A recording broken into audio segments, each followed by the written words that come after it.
ജീവിതത്തിലും ശുശ്രൂഷയിലും ദൗത്യത്തിലും പ്രകടമാകണം. വലിയ ആത്മീയ മർമ്മം യോഹന്നാൻ നമുക്ക് വെളിപ്പെടുത്തിരിക്കുകയാണ്.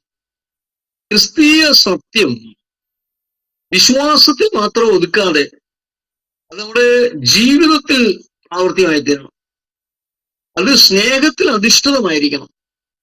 ഹോസ്പിറ്റാലിറ്റി അല്ലെങ്കിൽ അതിഥി സൽക്കാരത്തിന് വലിയ പ്രാധാന്യം നമ്മൾ അതിൽ കൊടുക്കണം. പിന്നെ ദൗത്യം, മിഷൻ.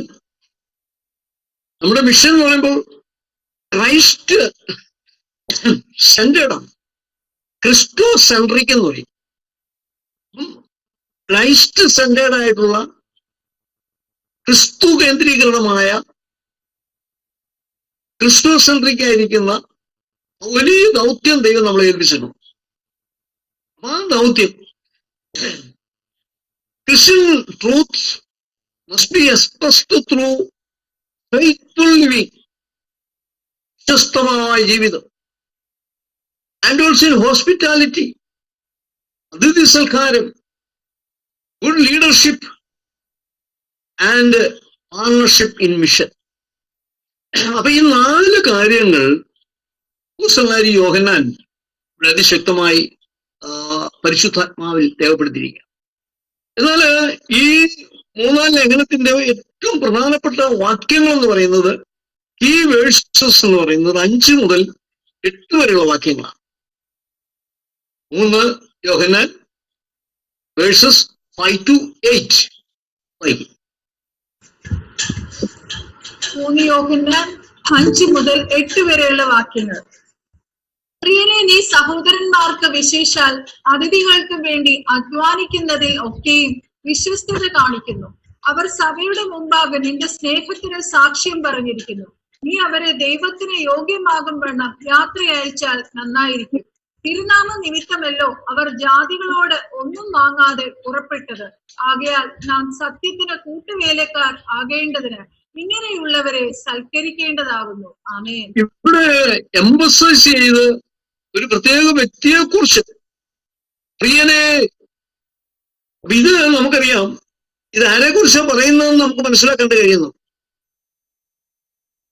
ഗായോസ് എന്ന് പറയുന്ന ഒരു വ്യക്തിയെ കുറിച്ച്, ഗായോസ് എന്ന വാക്കിന്റെ അർത്ഥം സന്തോഷമുള്ളവൻ, സമാധാനം അനുഭവിക്കുന്നവൻ.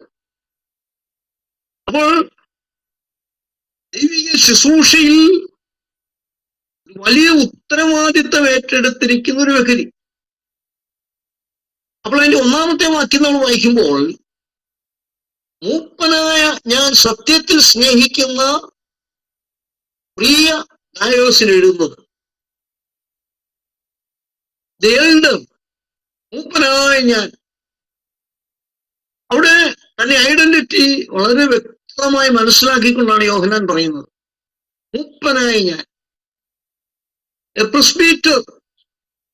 അപ്പൊ അത് അത്രമാത്രം അധികാരികതയിൽ യോഹന്നാനോട് പറയുമ്പോൾ, മൂപ്പനായ ഞാൻ, ഇത് മറ്റാരുമല്ല, ജോൺ ദ അപ്പോസ്തലനായ യോഹന്നാൻ നമുക്ക് മനസ്സിലാക്കാൻ കഴിയുന്നു. അപ്പൊ ഇവിടെ ഈ ലേഖനത്തിൽ പേരെടുത്തു പറഞ്ഞിരിക്കുന്ന 3 പ്രിയപ്പെട്ടവരുണ്ട്. പേരുകൾ നാം ഓർത്തിരിക്കും. ഒന്ന് ഗായോസാണ്.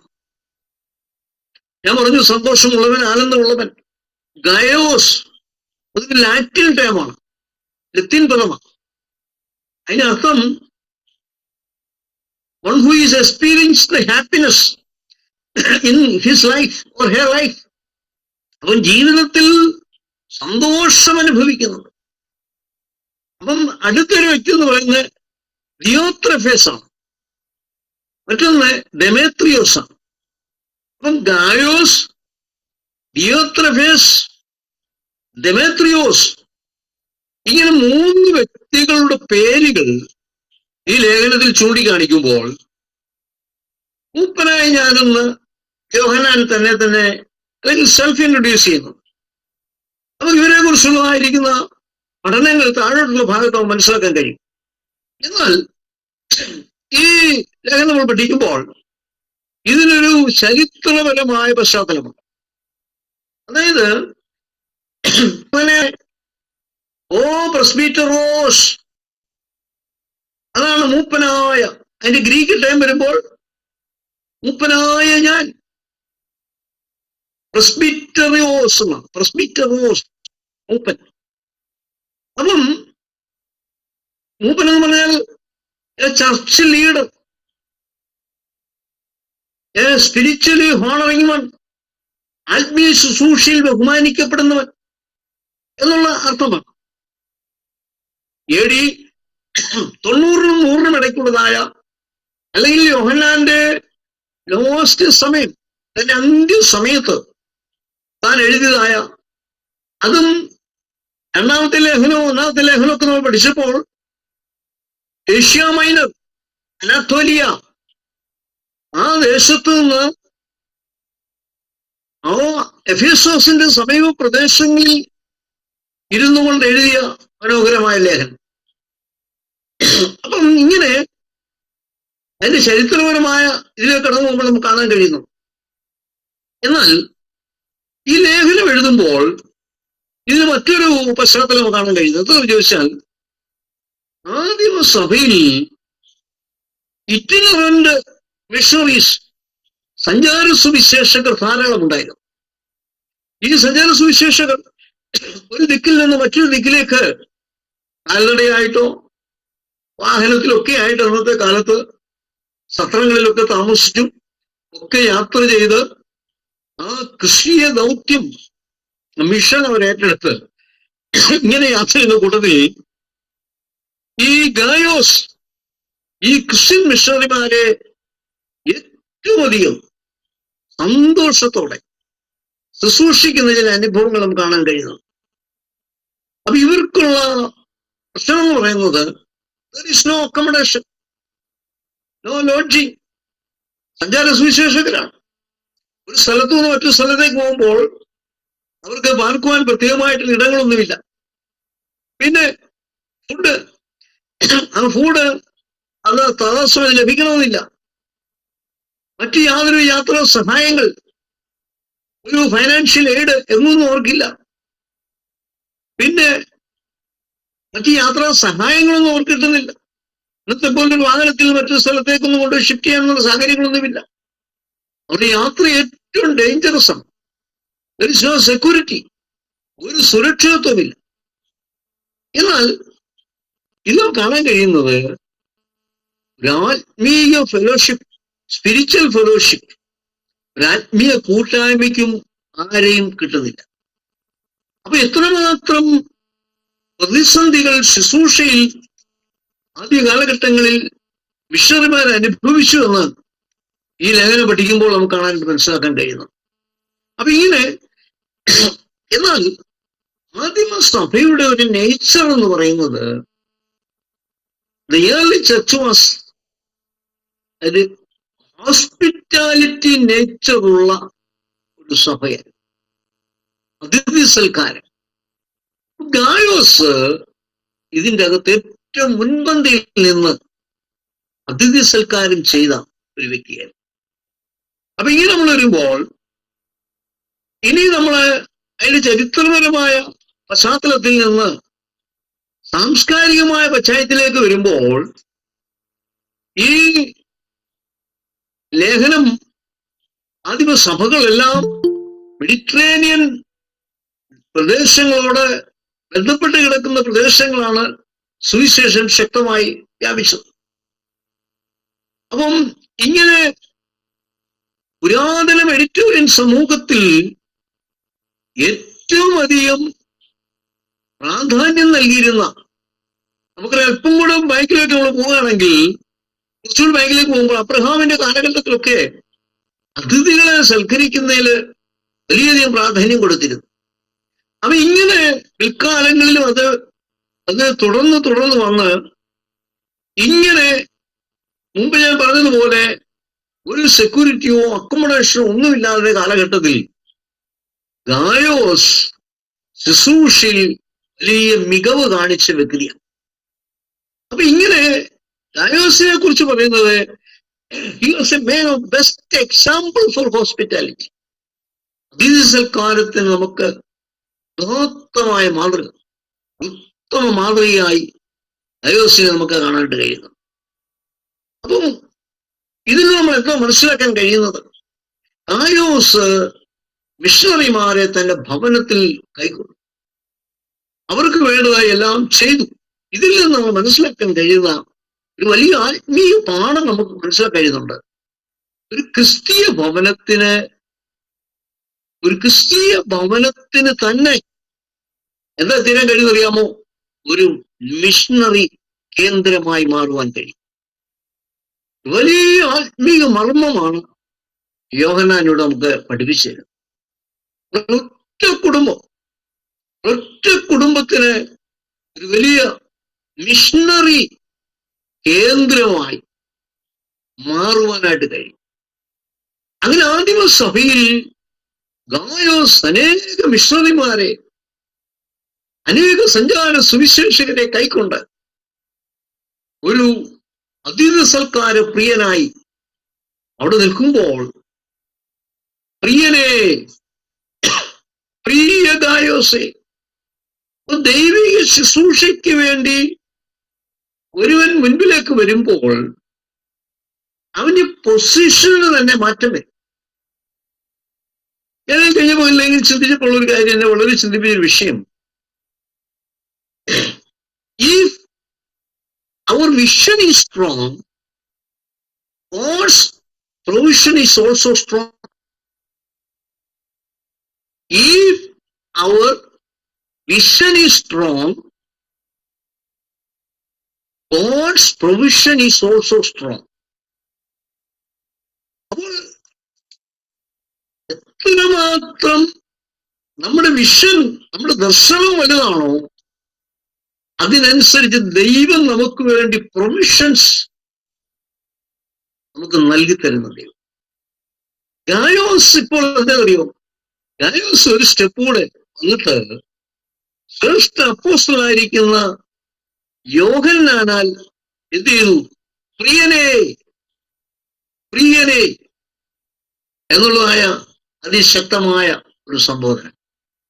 അപ്പം നമ്മൾ വായിക്കുമ്പോൾ ഒരു ക്രിസ്തീയ ഭവനത്തിന് മിഷണറി ഭവനമായി മാറുവാനായിട്ട് കഴിയുന്നു. അങ്ങനെ ഗായോസിന്റെ ഭവനം ഒരു മിഷണറി ഭവനമായി മാറി, അനേകരെ സൽക്കരിച്ചു. വേറെ പ്രത്യേകത, ഒരു അറിവുമില്ലാത്തവരെ പോലും, ജീവിതത്തിൽ ആദ്യമായി കാണുന്നവരെ പോലും ദൈവസ്നേഹത്തിൽ കൈക്കൊണ്ട് അവരുടെ ശുശ്രൂഷ ചെയ്യുവാൻ ഗായോസിന്റെ ജീവിതത്തിലെ ഭാഗ്യം ലഭിച്ചു. ഇങ്ങനെ നമ്മൾ പഠിക്കുമ്പോൾ നമുക്ക് മനസ്സിലാക്കാൻ കഴിയുന്നത്, അടുത്ത ഒരു ഉണ്ട്.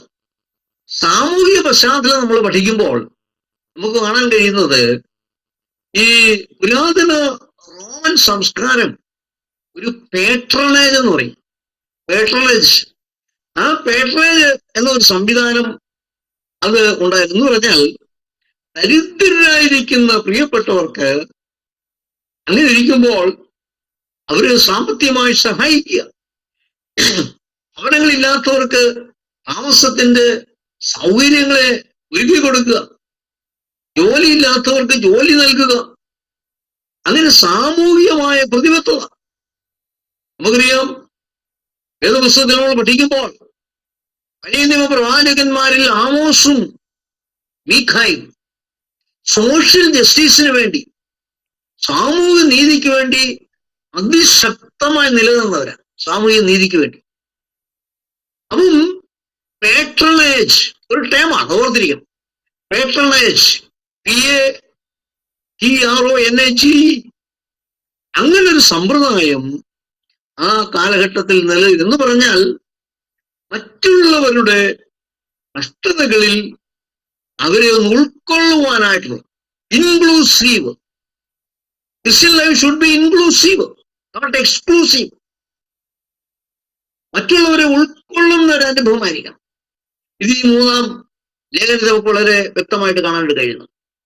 ഇനി നമ്മള് അതിന്റെ രാഷ്ട്രീയപരമായ ഇതിലേക്ക് നോക്കുമ്പോൾ, റോമൻ ഭരണം അത് വളരെ സങ്കീർണമായിരിക്കുന്ന റോമൻ ചക്രവർത്തി ആരാധനയ്ക്കൊക്കെ വളരെയധികം പ്രാധാന്യം കൊടുത്തിരുന്ന കാലഘട്ടത്തിൽ ദൈവമക്കൾ അതിനെതിരായി നിന്നുകൊണ്ട് യേശു കർത്താവിന്റെ നാമം ഉയർത്തിയത് നിമിത്തമായി ഒരുപാട് പെർസിക്യൂഷൻസ് അവർ സഹിച്ചതായ ഒരു കാലഘട്ടം, പ്രതിസന്ധികൾ സഹിച്ചതായ ഒരു കാലഘട്ടം. ഈ കാലഘട്ടത്തിലൊക്കെയാണ് യോഹന്നാൻ ഈ ലേഖനം എഴുതുവാനായിട്ട് ഇടയായിത്തത്. മറ്റതിന്റെ ദൈവശാസ്ത്രപരമായ പശ്ചാത്തലം, തിയോളജിക്കൽ ബാക്ക്ഗ്രൗണ്ട്. ഒന്നാമത്തെ വിഷയം എന്ന് പറയുന്നത് ദൈവശാസ്ത്രപരമായ ഒരു വിഷയം സത്യം എന്നുള്ള വിഷയമാണ്. Truth, truth, truth. ആ സത്യത്തിന് വേണ്ടി അതിന്റെ 4-ാമത്തെ വാക്യം നമുക്ക് കാണാൻ കഴിയുന്നുണ്ട്. എന്റെ മക്കൾ സത്യത്തിൽ നടക്കുന്നു എന്ന് കേൾക്കുന്നതിലും വലിയ സന്തോഷം എനിക്കില്ല. അപ്പൊ എന്റെ മക്കൾ സത്യത്തിൽ നടക്കുന്നു. ആ 4-ാമത്തെ വാക്യത്തിൽ ട്രൂത്ത് എന്ന് പറയുന്നതായ വിഷയം. അപ്പൊ ഇത് വേദശാസ്ത്രപരമായ ഒരു വിഷയമാണ് സത്യം. 4-ാം വാക്യത്തിൽ വളരെ ശക്തമായി പറയുന്നുണ്ട്. അപ്പം സത്യം എന്ന് പറയുന്നത് എന്തുവാണ്? സത്യം എന്ന് പറയുമ്പോൾ അതിന്റെ ദൈവശാസ്ത്രപരമായി നമ്മളൊന്ന് അനലൈസ് ചെയ്ത് പഠിക്കുമ്പോൾ റിയൽ ഫെയ്ത്ത്, ശരിയായ വിശ്വാസം, പ്ലസ് അതിനോടുകൂടി എന്ത് ആഡ് ചെയ്യണം? ശരിയായ ജീവിതം ആഡ് ചെയ്യണം. അപ്പോൾ ശരിയായ വിശ്വാസം പ്ലസ് ശരിയായ ജീവിതം പ്ലസ് ശരിയായ പെരുമാറ്റം. പെരുമാറ്റം എന്ന് പറയുമ്പോൾ സോഷ്യൽ ആയിട്ട് ബന്ധപ്പെട്ട വിഷയമാണ്, സാമൂഹിക വിഷയമാണ്.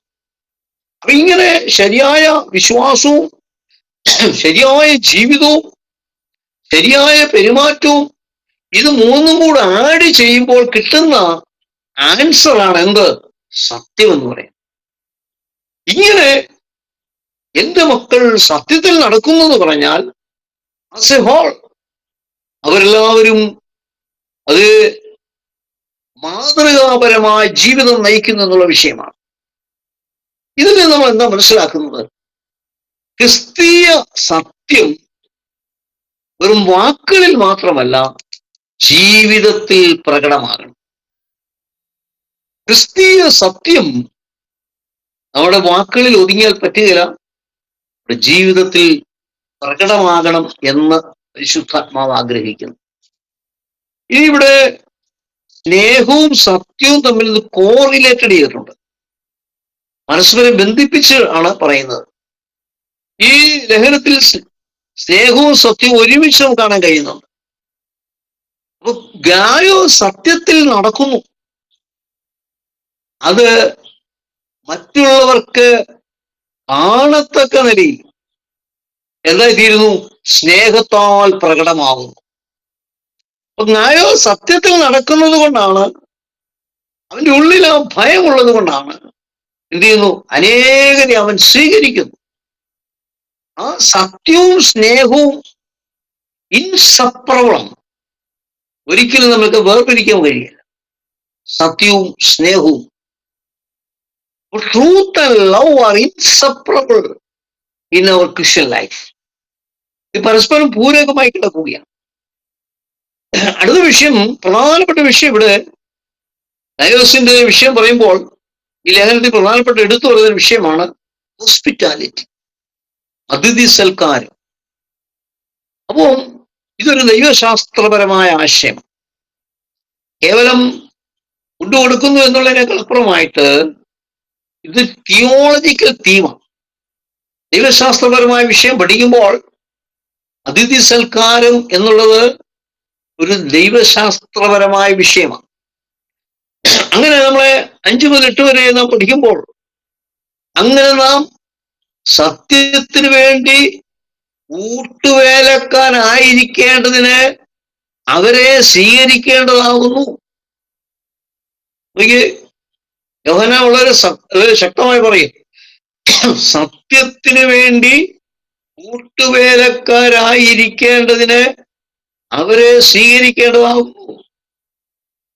അപ്പം സുവിശേഷകരെ, മിഷണറിമാരെ, ആദിമ സഭയിലെ ക്രിസ്തീയ വേലക്കാരെ എന്ത് ചെയ്യണം? സ്വീകരിക്കേണ്ടതാകുന്നു. അപ്പം കൂട്ടുവേലക്കാർ ഒരു ടേമാണ്. മൂന്നാമത്തെ ലേഖനത്തിലെ ഒരു പ്രധാനപ്പെട്ട ടേമാണ് കൂട്ടുവേലക്കാർ.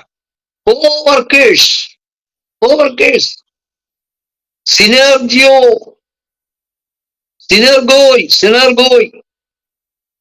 അപ്പം അതിനർത്ഥം സഹപ്രവർത്തകർ. ഒരു കാര്യം നമ്മൾ മനസ്സിലാക്കണം, ഒരു കൂട്ടുവേലക്കാരനെ അല്ലെങ്കിൽ ഒരു മിഷണറിയെ സഹായിക്കുന്ന ഒരാൾ എന്ത് ചെയ്യുന്നുണ്ട്? ദൈവിക ദൗത്യത്തിൽ പങ്കാളിയായി മാറുകയാണ്. അപ്പൊ ക്രിസ്ത്യൻ മിഷനിൽ നമുക്ക് ഒരു ഡയറക്റ്റ് ഇൻവോൾവ്മെന്റ് നമുക്കില്ലെങ്കിലും ഒരു മിഷണറിയെ സഹായിക്കുമ്പോൾ നാമും ആ മിഷണറി പ്രവർത്തനത്തിൽ പങ്കാളിയായി മാറുകയാണ്. അങ്ങനെ വലിയ ആത്മീയ മർമ്മമാണ് യോഹന്നാൻ ഇവിടെ വെളിപ്പെടുത്തി തരുന്നത്. ഇനി നമുക്കറിയാം അതിന്റെ വിഷ്യോളജിക്കലായിരിക്കുന്ന ഒരു ചരിത്ര പശ്ചാത്തലം, ദൗത്യപരമായ ഒരു വലിയ കാര്യം. അപ്പൊ ഈ ദൗത്യപരമായ വിഷയത്തെക്കുറിച്ച് പഠിക്കുമ്പോൾ ഇത് എല്ലാവരുടെയും ഉത്തരവാദിത്തമാണ്, എല്ലാവർക്കും. നമുക്കറിയാം ദൗത്യം മിഷൻ ഏറ്റെടുത്തുകൊണ്ട് ചിലര് പോകുന്നു, ചിലര് പ്രസംഗിക്കുന്നു, ചിലരിരുന്ന് പ്രാർത്ഥിക്കുന്നു. പ്രാർത്ഥിക്കുന്ന ഒരാൾ പ്രസംഗിക്കണമെന്നില്ല, പ്രസംഗിക്കുന്ന ഒരാൾ വീട്ടിൽ പോയി സുവിശേഷം അങ്ങനെ അറിയിക്കണമെന്നില്ല. അവൻ ചിലര് പോകുന്നു, സുവിശേഷം അറിയിക്കുന്നു, പേഴ്സണൽ ഇവാഞ്ചലിസം ചെയ്യുന്നു, ഡോർ ടു ഡോർ മെസ്സേജുകൾ കൊടുക്കുന്നു. അപ്പം ചിലർ പോകുന്നു, ചിലർ പ്രസംഗിക്കുന്നു, ചിലര് പ്രാർത്ഥിക്കുന്നു, ചിലരെന്ത് ചെയ്യുന്നു? ഇതൊന്നും ചെയ്യാതെ അവർക്ക് ദൈവം നൽകിയതായ നന്മയിൽ നിന്ന് സാമ്പത്തികമായി സഹായിക്കുന്നു. ചിലർ മിഷണറിമാരെ ഭവനങ്ങളിൽ സ്വീകരിക്കുന്നു, അക്കോമഡേഷൻ കൊടുക്കുന്നു. ഇങ്ങനെ ഈ ശുശ്രൂഷകളെ മറ്റു ചിലരെ പ്രോത്സാഹിപ്പിക്കുന്നു. ഇതെല്ലാം ദൗത്യത്തിന്റെ ഭാഗമാണെന്ന് ഈ ലേഖനത്തിൽ 15 വാക്യങ്ങൾ മാത്രമുള്ള ഈ ലേഖനത്തിൽ യോഹന്നാൻ രേഖപ്പെടുത്തിയിരിക്കുകയാണ്. ഇവിടെ വേറൊരു പദമുണ്ട്.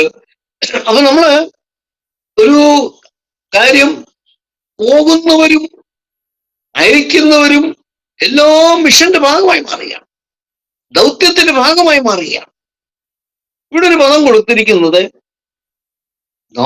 എന്റെ നാമത്തിന് വേണ്ടി, നാമത്തിന് വേണ്ടി, for the sake of his name, അവന്റെ നാമത്തിന് വേണ്ടി.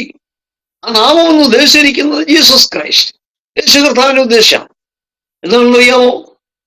ആ ദൗത്യത്തിൽ ഏർപ്പെടുമ്പോൾ, എന്തിനാണെന്നറിയാമോ ദൗത്യത്തിൽ നാം ഏർപ്പെടുന്നത്? നാം പ്രശസ്തിക്ക് വേണ്ടിയല്ല,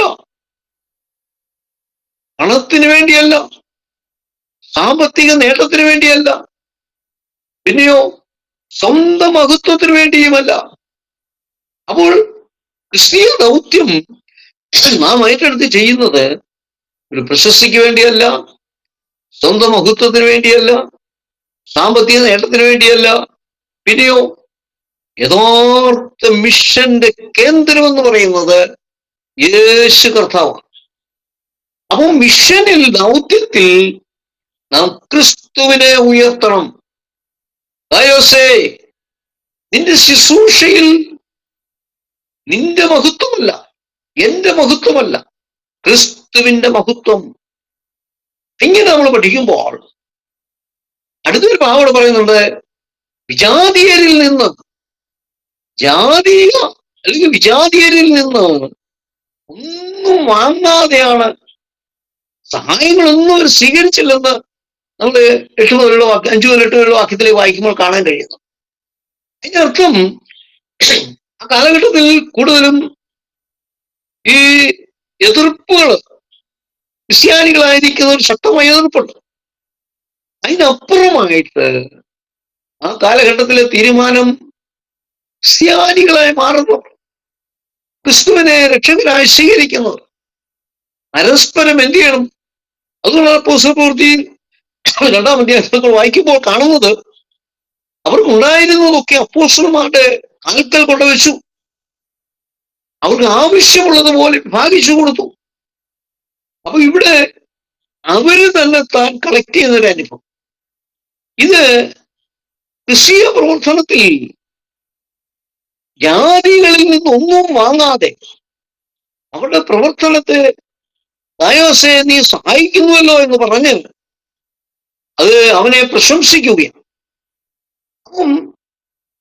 അപ്പോൾ എന്താ ചോദിച്ചാൽ മറ്റു വിശ്വാസികളോട് സുവിശേഷ പ്രവർത്തകരെ സഹായിക്കുവാനും ആവശ്യപ്പെടുന്നു. അപ്പോൾ സഹായിക്കുന്ന വ്യക്തിയെ യോഹന്നാനോട് പ്രശംസിക്കുക മാത്രമല്ല, മറ്റുള്ളവരോട് പറയുന്നു നിങ്ങളും ഈ ശുശ്രൂഷയിൽ പങ്കാളികളായി മാറും. ഇങ്ങനെ നമ്മൾ പഠിക്കുമ്പോൾ അടുത്തത് ഗായോസിന്റെ കാര്യം കഴിഞ്ഞാൽ പിന്നെ അടുത്തതായി നമ്മൾ പഠിക്കുന്നത് ദയോത്രെഫോസിനെ കുറിച്ചാണ്. ദയോത്രെഫോസിനെ കുറിച്ച് പഠിക്കുമ്പോൾ നമുക്ക് കാണാൻ കഴിയുന്ന ഒരു കാര്യം, അത് 9-ാമത്തെ വാക്യം നമ്മൾ വായിക്കുമ്പോൾ 9-ാമത്തെ വാക്യത്തിൽ നമ്മൾ ഇങ്ങനെയാണ് വായിക്കുന്നത്,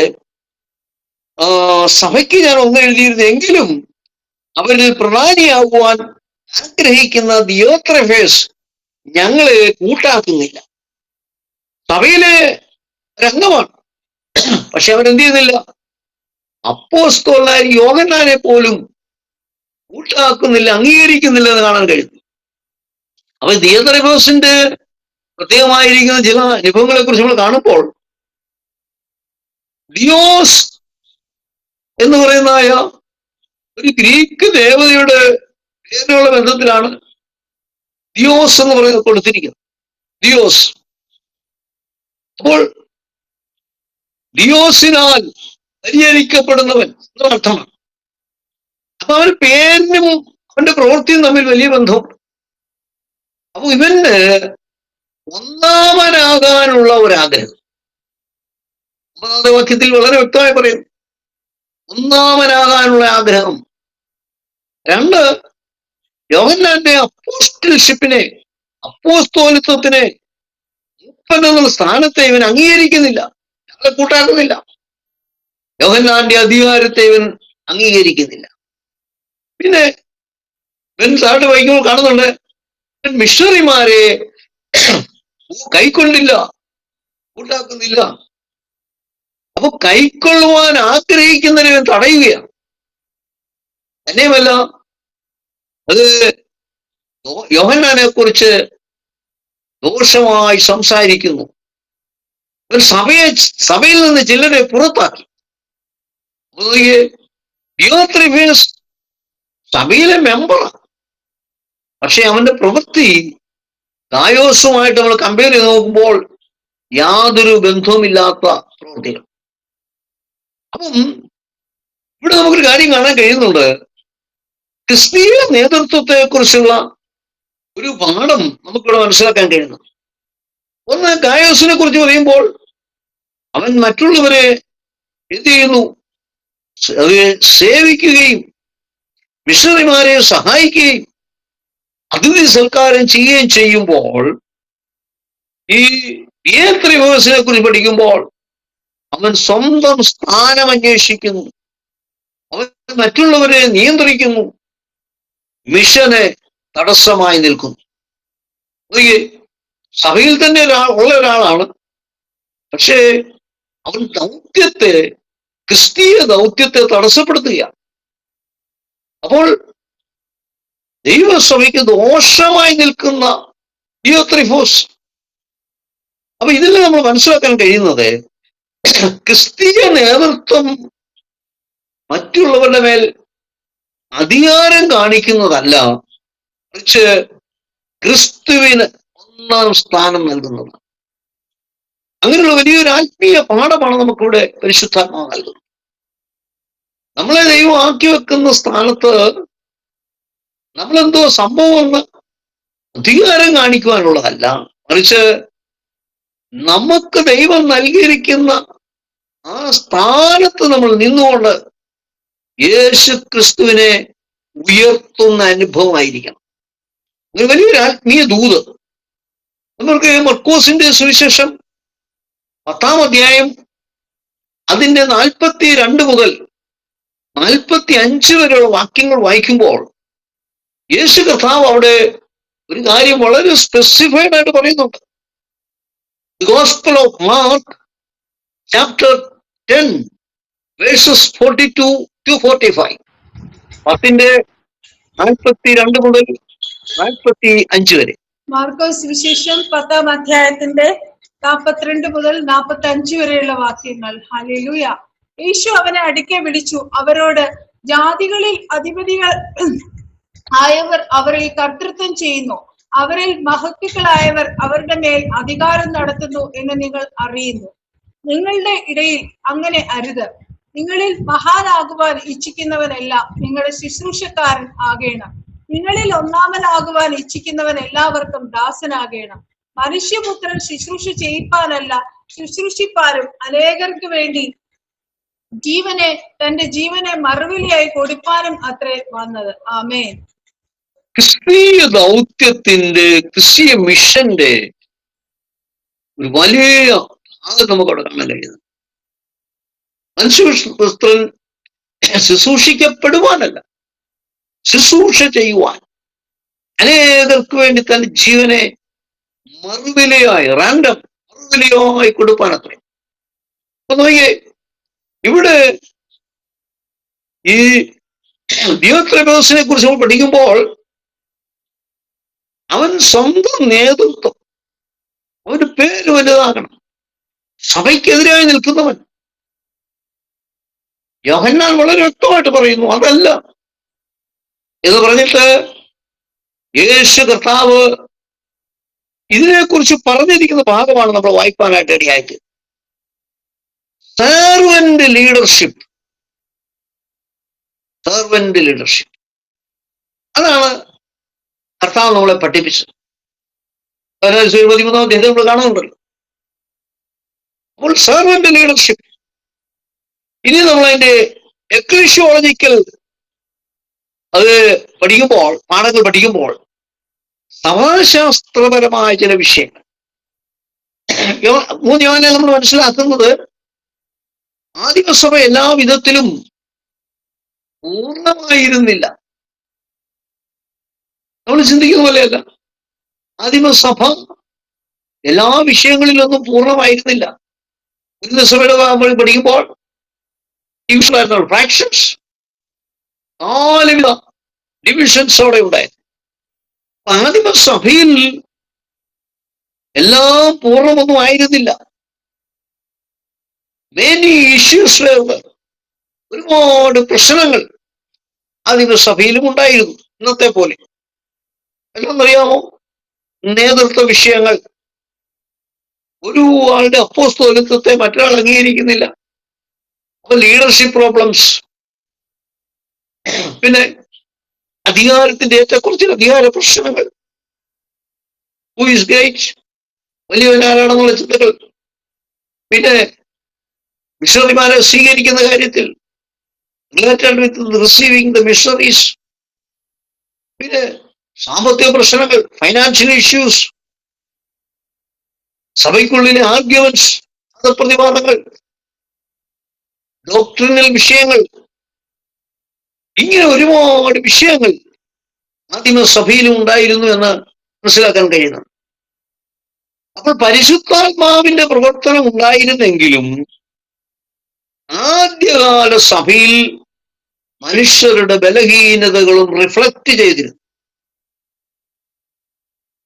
പരിശുദ്ധാത്മാവിന്റെ പ്രവർത്തനം, വൺ സൈഡ് പരിശുദ്ധാത്മാവിന്റെ പ്രവർത്തനമാണ് നടക്കുന്നത്. പക്ഷേ മനുഷ്യരുടെ ബലഹീനതകൾ എന്ത് ചെയ്യുന്നുണ്ട്? റിഫ്ലക്ട് ചെയ്തിരിക്കുക. മനുഷ്യന്റെ ബലഹീനതകളും കാണത്തക്ക നിലയിൽ ആദിമസഭയിൽ വന്നുകൊണ്ടിരുന്നു. അപ്പൊ ഇങ്ങനെയുള്ളതായിരിക്കുന്ന കാര്യങ്ങൾ നമ്മൾ പഠിക്കുമ്പോൾ Gaius is a model of real Christian discipleship. Gaius is a model of real Christian discipleship. ഇപ്പൊ ഗ്രേറ്റ് കമ്മീഷൻ നമ്മൾ പഠിക്കുമ്പോൾ മത്തായിയുടെ സുവിശേഷം 28-ാം അധ്യായം അതിന് 18-20 വാക്യങ്ങൾ വായിക്കുമ്പോൾ കാണാൻ കഴിയുന്നുണ്ട്. കർത്താവ് ശിഷ്യന്മാരെ അയക്കുമ്പോൾ, നിങ്ങള് ശിഷ്യരാക്കണമെന്നാണ് പറഞ്ഞത്. സകലരെയും ശിഷ്യരാക്കിക്കൊള്ളണം. അപ്പൊ കർത്താവ് നമ്മളെ കുറിച്ച് ആഗ്രഹിക്കുന്നത് തന്നെയാണ്, ശിഷ്യരായി മാറുക എന്നുള്ളത്, ശിഷ്യപ്പെടുക. അത്തറ്റോസ്, ശിഷ്യത്വം. ആ ശിഷ്യരായി മാറുക എന്നുള്ളതാണ് ദൈവം നമ്മളെ കുറിച്ച് ആഗ്രഹിക്കുന്നത്. ശിഷ്യനാകുക എന്ന് പറഞ്ഞാൽ എ ഫെയ്ത്ത്ഫുൾ സെർവന്റ് ആകുക, ഫെയ്ത്ത്ഫുൾ, ട്രൂത്ത്ഫുൾ, സത്യസന്ധതയുള്ള, വിശ്വസ്തതയുള്ള ഒരു സെർവന്റ്. ആ വ്യക്തിത്വത്തിനുടമയാണ് ഗായോസ്. ഗായോസിന്റെ പ്രത്യേകത ഒന്ന്, അവൻ സത്യത്തിൽ നടക്കുന്നു. വിശ്വസ്തനായ ഒരുവൻ, അതിഥി സൽക്കാര പ്രിയൻ, ദൗത്യത്തിൽ മിഷനിൽ പങ്കാളി, എ ഗുഡ് വിറ്റ്നസ് വൺ, നല്ല സാക്ഷ്യം പ്രാപിച്ചവൻ. ഇതൊരു ക്വാളിറ്റിയാണ്. എന്തെല്ലാം ക്വാളിറ്റി! സത്യത്തിൽ നടക്കുന്നു, വിശ്വസ്തനായിരിക്കുന്നു, അതിഥി സൽക്കാര പ്രിയൻ, ദൗത്യത്തിൽ പങ്കാളിയാവുന്നു, നല്ല സാക്ഷ്യം പ്രാപിച്ചവൻ. അപ്പം ക്രിസ്തീയ ശിഷ്യത്വം നാം വിശ്വസിക്കുന്ന കാര്യങ്ങളിൽ മാത്രമല്ല, നാം ചെയ്യുന്ന കാര്യങ്ങളിലും പ്രകടമായി തീരണം.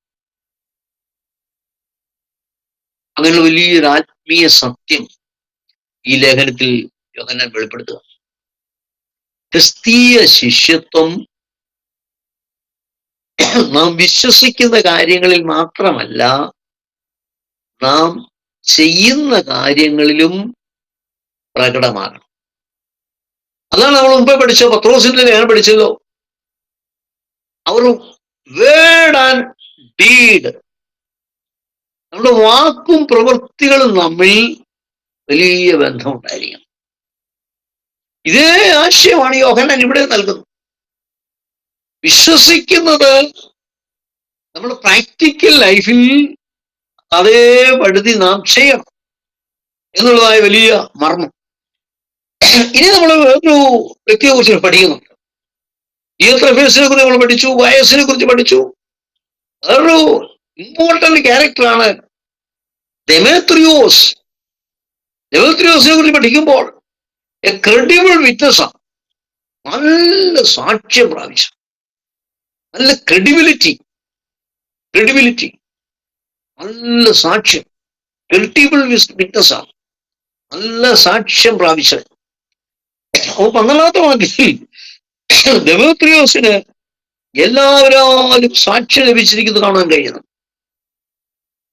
അപ്പൊ ഇതിൽ നിന്ന് മനസ്സിലാക്കുന്നത്, സുവിശേഷം പ്രസംഗിക്കുന്ന വ്യക്തിയുടെ ജീവിതവും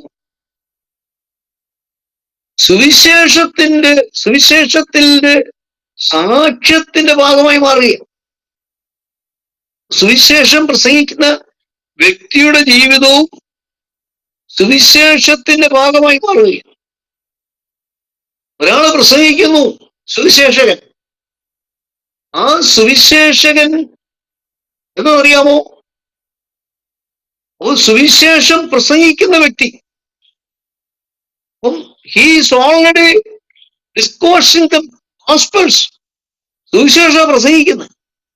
ആ സുവിശേഷം പ്രസംഗിക്കുമ്പോൾ തന്നെ തന്റെ ജീവിതവും എന്നായി മാറുക, ഒരു സുവിശേഷമായി മാറണമെന്നാണ്. പ്രസംഗിക്കുന്നത് പ്രവർത്തിക്കുന്ന മറ്റൊന്നും ഒരിക്കലും പാടില്ല. എന്നാൽ ഇവിടെ ദെമേത്രിയോസിനെ കുറിച്ച് എന്താ പറയുന്നത് അറിയാമോ? തന്റെ ജീവിതം നല്ല സാക്ഷ്യം പ്രാപിച്ചു.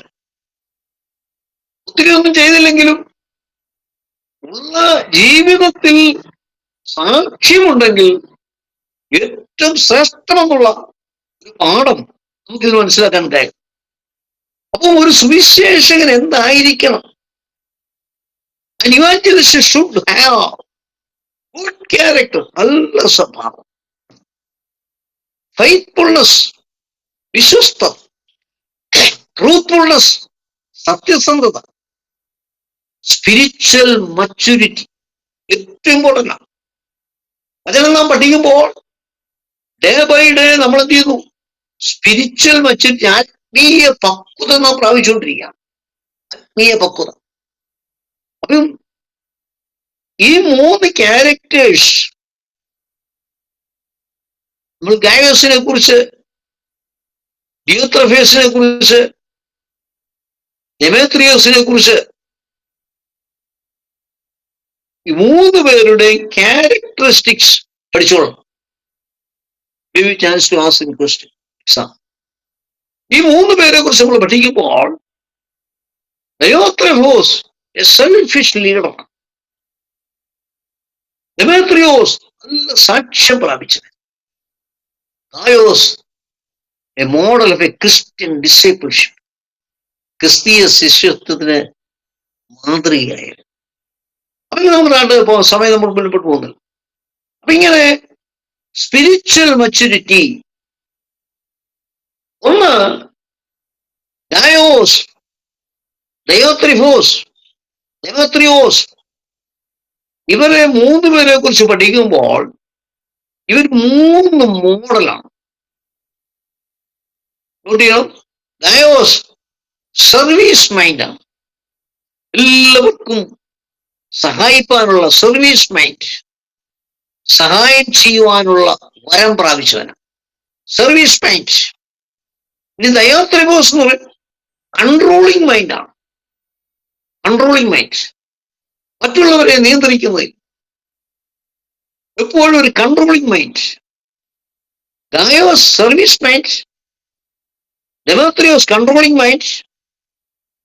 ഇനി ഡെമേത്രിയോസിനെ കൊണ്ട് വിറ്റ്നസിങ് മൈൻഡാണ്, നല്ല സാക്ഷ്യം പ്രാപിക്കണം എന്നുള്ള, അതിനുവേണ്ടി എന്ത് ത്യാഗവും ചെയ്യാൻ താൻ സന്നദ്ധനായി മനുഷ്യൻ. Witnessing mind, service mind, controlling mind, witnessing mind. അപ്പം ഇതിൽ നിന്ന് ചില കാര്യം നമുക്ക് മനസ്സിലാക്കാൻ കഴിയുന്നത്, ഈ 3-ാമത്തെ പുസ്തകത്തിലെ അത് വേദശാസ്ത്രപരമായ വിഷയങ്ങൾ എന്ന് പറയുന്നത്, ഒന്ന് സത്യം, ട്രൂത്ത്, 2 സ്നേഹം, ലവ്, 3 അതിഥി സൽക്കാരം അല്ലെങ്കിൽ ഹോസ്പിറ്റാലിറ്റി, 4 ക്രിസ്തീയ നേതൃത്വം, ക്രിസ്ത്യൻ ലീഡർഷിപ്പ്, 5 മിഷൻ അല്ലെങ്കിൽ ദൗത്യം, 6 കൂട്ടുവേല, 7 സാക്ഷ്യം, 8 ഉത്തരവാദിത്വം, റെസ്പോൺസിബിലിറ്റി. അപ്പോൾ ഈ പുസ്തകത്തിലെ പ്രധാനപ്പെട്ട വിഷയങ്ങൾ 8 കൂട്ടം കാര്യങ്ങൾ ഈ 3-ാം പുസ്തകത്തിൽ നമുക്ക് കാണാൻ കഴിയും. ഒന്നുകൂടെ റിപ്പീറ്റ് ചെയ്യാവോ അത്? തിയോളജിക്കൽ തീംസ്, ദൈവശാസ്ത്രപരമായ വിഷയങ്ങൾ. 1 സത്യം, ട്രൂത്ത്. 2 സ്നേഹം. 3 അതിഥി സൽക്കാരം. 4 ക്രിസ്തീയ നേതൃത്വം, ക്രിസ്ത്യൻ ലീഡർഷിപ്പ്. 5 മിഷൻ, ദൗത്യം. 6 കൂട്ടുവേല. 7 നല്ല സാക്ഷ്യം, ഗുഡ് വിറ്റ്നസ്. 8 ഉത്തരവാദിത്വം. ഈ 8 കൂട്ടം കാര്യങ്ങളാണ് വേദശാസ്ത്രപരമായ വിഷയങ്ങൾ ഇവിടെ നമുക്ക് കാണാനായിട്ട് കഴിയും. ഇനിയും നമ്മൾ നാട്ടിൽ ചിന്തിക്കുമ്പോൾ ഇന്നത്തെ സഭയുമായിട്ടുള്ള ഒരു പ്രാക്ടിക്കൽ ആപ്ലിക്കേഷൻ, പ്രായോഗികമായി 3 യോഹന്നാനും ഇന്നത്തെ നമ്മുടെ പ്രസന്റ് ടുഡേയ്സ് ചർച്ചും തമ്മിൽ ഒന്ന് നമ്മൾ കമ്പയർ ചെയ്ത് പഠിക്കുമ്പോൾ, ഒന്ന് വ്യക്തികേന്ദ്രീകൃത നേതൃത്വം, self centred leadership, self centred leadership. അപ്പോൾ സെൽഫ് സെന്റേർഡ് ലീഡർഷിപ്പ് നേതൃത്വത്തിൽ നിന്ന് മാറുവാൻ താല്പര്യമില്ലാത്ത, സെൽഫ് സെന്റേർഡായി മാറുന്ന അല്ലെങ്കിൽ വ്യക്തികേന്ദ്രീകൃത നേതൃത്വം. ഇത് ടുഡേയ്സ് നമ്മൾ ഇന്നത്തെ സഭകളിലുള്ള പക്ഷെ അത് മാറണം. മിഷൻ ആൻഡ് മിഷണറി ആക്ടിവിറ്റീസിന് പ്രാധാന്യം നൽകാത്തത്, മിഷൻ ആൻഡ് മിഷണറീസ് ക്രിസ്തീയ ദൗത്യത്തിന് പ്രാധാന്യം നൽകാത്തത് ടുഡേസ് ചർച്ച, ഇന്നത്തെ സഭയിലാണ്. മൂന്നാമത്തെ കാര്യം, ആബ്സെൻസ് ഓഫ് ദ ഹോസ്പിറ്റാലിറ്റി. അതിഥി സൽക്കാരത്തിന് യാതൊരു മുൻഗണനയും കൊടുക്കുന്നില്ല, യാതൊരു പ്രാധാന്യം കൊടുക്കുന്നില്ല. വാക്കുകൾ കൊണ്ട് പറയുമെങ്കിലും പ്രവൃത്തിയിൽ, പ്രായോഗിക തലത്തിൽ അത് കാണുവാനായിട്ട് കഴിയുന്നില്ല. അത് ഏറ്റവും പ്രധാനപ്പെട്ട വിഷയമാണ്. The absence of Christian witness, ക്രിസ്തീയ സാക്ഷ്യത്തിന്റെ പോരായ്മ. നമ്മുടെ സഭയില് ഒന്നാമത്തെ കുറവ്, ഒന്നാമത്തെ ഞാൻ പറയാം, വ്യക്തി കേന്ദ്രീകൃത നേതൃത്വം. വ്യക്തി കേന്ദ്രീകൃത നേതൃത്വം. രണ്ട്, മിഷന്, ദൗത്യത്തിന് പ്രാധാന്യം നൽകാത്തത്. മൂന്ന്, അതിഥി സൽക്കാരത്തിന് പ്രാധാന്യമില്ലായ്മ. നാല്, ക്രിസ്തീയ സാക്ഷ്യത്തിന്റെ പോരായ്മ. നമ്മുടെ ഇന്നത്തെ സഭയിൽ ഈ യോഹന്നാന്റെ ലേഖനം, മൂന്നാമത്തെ ലേഖനവും ഇതുമായിട്ടൊന്ന് കമ്പയർ ചെയ്ത് പഠിക്കുമ്പോൾ നമുക്ക് ഏതാണ്ട് മനസ്സിലാക്കാനായിട്ട് കഴിയുന്ന കാര്യം. എന്നാൽ ഇനി നമ്മൾ താഴെ ഇതിന്റെ പഠിക്കുമ്പോൾ, ഇതിന്റെ ഒരു അവസാന ഭാഗത്തെ കടന്നു വരുമ്പോൾ, നമ്മൾ വളരെ ലളിതമായിട്ട് ഈ ലേഖനത്തെ കുറിച്ച് നമ്മൾ പഠിക്കുമ്പോൾ നമുക്ക് കാണാൻ കഴിയുന്നത്, സത്യത്തിൽ നടക്കുക, ദൈവത്തിന്റെ ദാസന്മാരെ സ്വീകരിക്കുക, മിഷനിൽ പങ്കാളികളാകുക, സ്വാർത്ഥരായ നേതൃത്വത്തെ അവഗണിക്കുക. യോഹന്നാന്റെ ഈ മൂന്നാം ലേഖനത്തിൽ സിമ്പിളായിട്ട് അതിന്റെ ആ നക്ഷൽ എന്ന് പറയുന്നത്, സത്യത്തിൽ നടക്കുക, ദൈവത്തിന്റെ ദാസന്മാരെ സ്വീകരിക്കുക, ദൗത്യത്തിൽ പങ്കാളികളാകുക, സ്വാർത്ഥരായ നേതൃത്വത്തെ അവഗണിക്കുക, അല്ലെങ്കിൽ ഒഴിവാക്കുക. Walk in the truth. Welcome God's servants. Participate in mission and live without seeking personal supremacy. ഇതാണ് ക്രിസ്തീയ ദൈവം നമ്മളെ കുറിച്ച് ആഗ്രഹിക്കും. ഇത് യോഹന്നാനിൽ കൂടെ, മൂന്നാമത്തെ ലേഖനത്തിൽ കൂടെ നമുക്ക് വെളിപ്പെട്ട് കിട്ടുവാനായിട്ടിടയായി. അങ്ങനെ നമുക്ക് യോഹന്നാൻ മൂന്നാം ലേഖനം ആദ്യോടന്തം ആസ് എ ഹോൾ നമുക്ക് ഒന്ന് പഠിക്കുവാനായിട്ട് ഇടയായി തീർന്നു.